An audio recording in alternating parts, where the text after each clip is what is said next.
South ఇండియాలో popular అయిన కీర్తి సురేష్ ఇప్పుడు బాలీవుడ్ లో ఎంట్రీ ఇస్తోంది. ఆమెకి బాలీవుడ్ లో భారీ ఆఫర్ వచ్చింది. తొలి హిందీ సినిమాలోనే పెద్ద హీరో సరసన నటించనుంది. బాలీవుడ్ నుంచి సౌత్ కి హీరోయిన్లు వస్తున్న టైంలో సౌత్ నుంచి బాలీవుడ్ కి వెళ్తోంది కీర్తి సురేష్.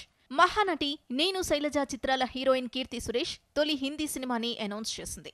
బాలీవుడ్ లో ఆమె మొదటి హీరో అజయ్ దేవగన్. భారీ సినిమానే లాగేసింది. ఈ ఫుట్బాల్ కోచ్ సయ్యద్ జీవిత చరిత్రలో అజయ్ దేవగన్ నటిస్తున్నాడు. ఈ సినిమాలో తన భార్యగా నటించే పాత్ర కోసం కీర్తి సురేష్ పర్ఫెక్ట్ గా సూట్ అవుతుందని అజయ్ భావించాడట. మహానటి సినిమాలో ఆమె నటనని చూసి దర్శక నిర్మాతలకి అజయ్ దేవగన్ కీర్తి పేరు సజెస్ట్ చేశాడట. ఆమె పేరుని తాజాగా అఫీషియల్ గా అనౌన్స్ చేశారు. చెన్నైలో పుట్టి పెరిగిన కీర్తి సురేష్ మొదట తమిళ సినిమాల్లో ఎంట్రీ ఇచ్చింది. ఆ వెంటనే తెలుగులో నేను శైలజ సినిమాతో అడుగుపెట్టింది. మొదటి సినిమానే హిట్ అయింది. ఆ సినిమా సక్సెస్ తర్వాత నేను లోకల్ సినిమాలో నటించింది.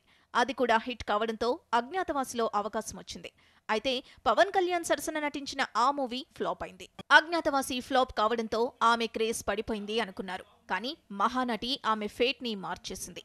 ఇక గతేడాది కోలీవుడ్ లో విజయ్ సరసన సర్కార్, విశాల్ సరసన పందెంకోడి 2 సినిమాల్లో కూడా నటించి హీరోయిన్ గా తన రేంజ్ పెంచుకుంది. ఇప్పుడు బాలీవుడ్ లో కూడా అడుగు పెడుతోంది. అంటే ఆమె రేంజ్ మరింత పెరగనుంది.